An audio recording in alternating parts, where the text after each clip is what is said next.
this video, you will discover the lovely town of Portumna, the mighty river Shannon, and the mysterious Loch Jareg. You will hear a story about the great serpent that fled St. Patrick and burrowed its way into the ocean. You will also see the Portumna Castle and learn why it was abandoned.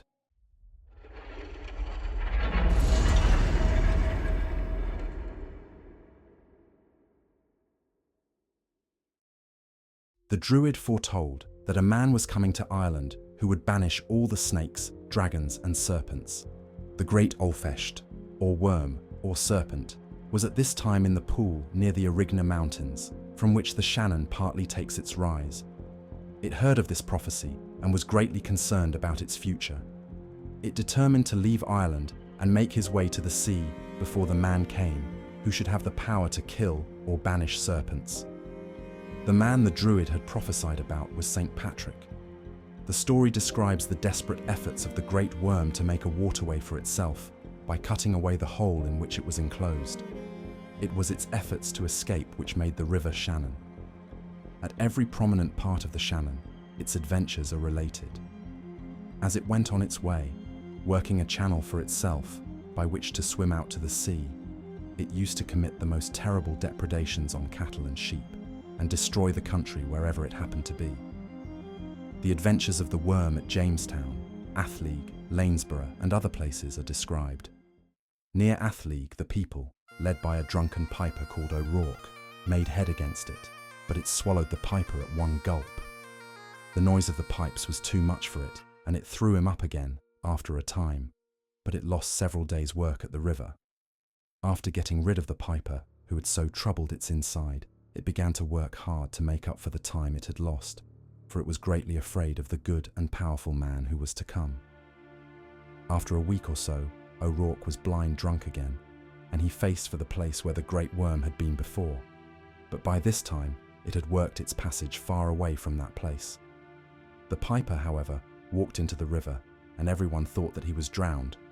But one of the enchanted eels was left in the hole, and the eel put O'Rourke under enchantment too, and it was not long until they heard him playing music in the hole. But he never came up on land since. Only every morning and evening they used to be listening to him playing music in the hole, and from that day to this, there is no other name on that same spot but the Piper's Hole. And everybody in Athlone knows the Piper's Hole as well today as the people who were alive 1,000 years ago knew it. The great worm went on very well until it came to the place which is now Lough Ree. There was a great tribe of venomous serpents there, and they attacked it. Some went in front of it, others came behind it, others came on each side of it. They fought for 7 nights and 7 days. They made the hard ground soft and the soft ground hard. They sent stones and great rocks flying more than half a mile up in the air. Floods of blood were running as plentiful as the water itself, and indeed, people thought that it was the end of the world that was in it. The battle went on for a month without any signs of victory on one side or the other, and the people of the villages round about were in great fear. But as the old saying puts it, every battle has an end. When the most of the serpents were dead, they asked the great worm for peace. He granted that, and both sides were rejoiced. The great worm was wounded and bruised and in much pain. After that great battle, the worm had to take a rest, and that gave great ease to the people of the villages, because it ate neither cow nor sheep nor pig for the space of 3 months, but it ate up all the serpents that it had killed in the fighting. It never left so much as a bit of bone behind it, and the people began to think that it would never claim its food off them anymore. But so soon as it set to work again, they had to supply it with cows, sheep, and pigs once more, because it thought that this was its lawful wages for cutting out the river for them. And everyone knows that the river did much good for the country on each side of it, and only for the great worm there would have been no river. The worm worked hard and went on well until it came to the place which is now Loch Jareg. The venomous serpents were collected before it in that place, and they gave it battle. If hundreds attacked it in Lough Ree, thousands attacked it at Loch Jareg, and the first battle was only sport in comparison to this one. They attacked before, behind, and on every side, and some of them made holes under its belly so that they might be able to thrust it through in that place. and such a cutting and scalping and tearing and killing there had never been in the world before, and it's likely that there won't be again. They made the dry earth wet, the wet earth dry, and they sent stones and great rocks flying into the air quick as lightning, and God help the man one of them would fall on. It was a warrant of death for him. They fought for a month without appearance of victory on either side, and during all that time the lake was red, Jareg, with blood. And the old people say that this is the reason it was called Loch Jareg. After a month of fighting, the worm gained the battle. It rose of one leap in the air and came down on top of the serpents, making a mash of them, and those that were not killed went off over the country. The worm was torn and wounded and in great pain after this hard battle, and had to take a long rest. But it never went in pursuit of food from the people of the villages, because it ate its enough of the serpents every day until the last of them was eaten by it. As soon as its wounds were closed and it had rested, it began working again, and nothing wonderful happened to it until it came to the place where the city of Limerick is today.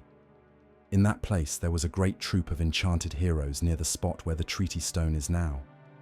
The warriors threatened it and told it not to come any further, but it challenged them to battle. They attacked it with battle axes and great clubs, and they were cutting it and beating it throughout the day until they thought it was dead. Then they went away. But as soon as the sun went down, it came to itself again, and it was as strong as it was at the commencement of the battle. It came up on land and went to the castle of the enchanted warriors. They were asleep, and it threw down the castle on top of them and killed every mother's son of them. Then it returned to go in face of its work.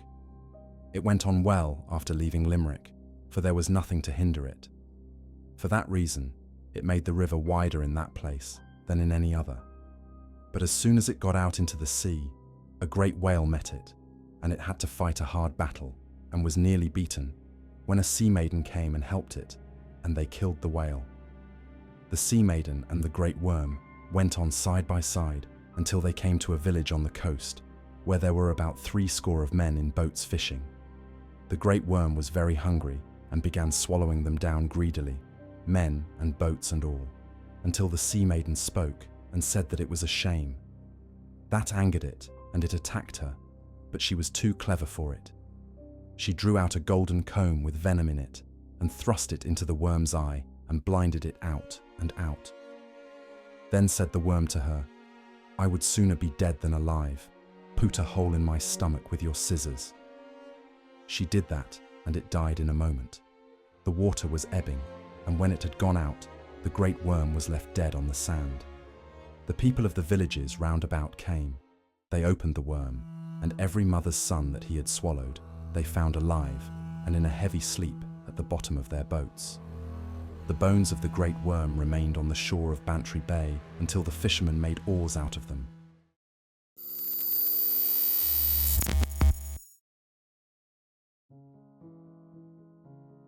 Portumna Castle, constructed between 1610 and 1617 at a cost of £10,000, was a pioneering architectural marvel in Ireland. It was built by the esteemed Richard Burke, 4th Earl of Clanricarde, who held the prestigious position of Lord President of Connaught. Descended from the de Burgo family of Norman origin, Richard Burke undertook the construction of this grandeur castle, which was without equal in style and distinction at the time of its completion. This extraordinary castle was designed in the Renaissance style, which was already prevalent in Italy and France for over a century, but was uncommon in Ireland or England during that period. While the Renaissance features of the exterior are primarily reflected in the doorcase of the front entrance and the Tuscan gateway of the innermost courtyard, the layout itself is a powerful expression of Renaissance architectural concepts. Featuring a symmetrical shape, the castle comprises 3 stories over a basement with projecting towers at each corner. Regrettably, Portumna Castle ceased to be a residence following a devastating fire in 1826, which left it roofless.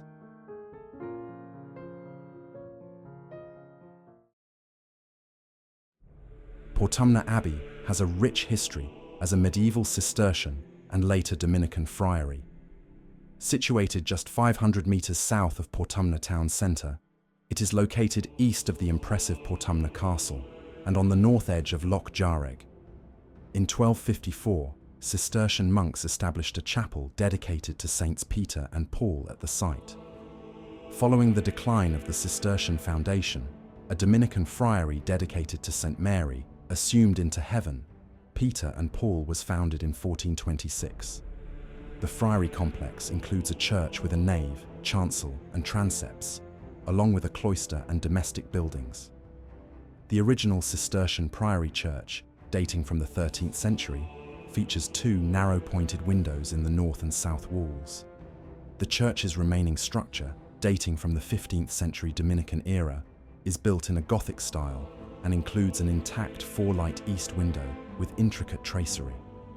Additionally, the three-light window in the south transept is of significant quality. The northern side of the complex houses a cloister and a sacristy, with some parts of the former's internal arcade reconstructed in the 1950s. Between the nave and the chancel, there once stood a tower on four elegant pointed arches. Within the church walls, a large collection of medieval grave slabs and memorial plaques, beautifully carved, can be found. Also of note is the elegant quatrefoil window in the sacristy to the north of the chancel.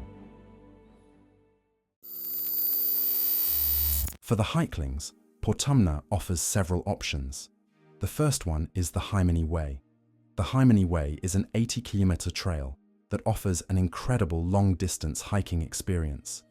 It begins in the picturesque town of Portumna and winds its way through stunning landscapes, eventually ending in Ballygar. While the entire route is typically completed in 4 days, it is also possible to break it down into shorter stages, allowing hikers to fully savor the journey. Starting in Portumna, the trail treats hikers to breathtaking views as it follows the banks of the majestic River Shannon before meandering inland, revealing new and diverse scenery at every turn. Portumna Forest Park, located on the northern shore of Loch Jarreg and adjacent to Portumna, is a true gem for nature enthusiasts. The park offers a range of activities and amenities, including forest and lakeside walks, a convenient car park, toilet facilities, and observation points. It's the perfect place for walking, cycling, picnicking, birdwatching, and immersing oneself in the wonders of the natural world.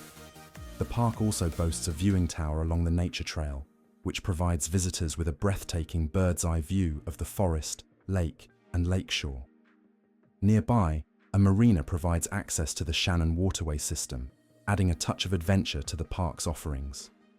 Within the Portumna Forest Park, visitors can explore a forest road, embark on a long walk, or take on the nature trail, each offering its own unique perspective of the park's natural beauty. Throughout the coniferous woodland, occasional patches of semi-natural woodland are interspersed, often dominated by ash and beech trees, with silver birch frequently lining the lakeshore. Noteworthy features of the park include the presence of occasional individuals of yew and juniper in open woodland along the lakeshore, adding to the park's rich biodiversity. Additionally, the park is home to a thriving population of red squirrels, adding a delightful touch of wildlife to the natural surroundings. Further enriching the park's fauna are inhabitants such as fallow deer, foxes, and badgers, creating a diverse and vibrant ecosystem for visitors to appreciate. This concludes our journey into the legends and history of Portumna. Thank you for watching. Hey folklings, please hit the like button and subscribe for more videos from Nick the Scholar.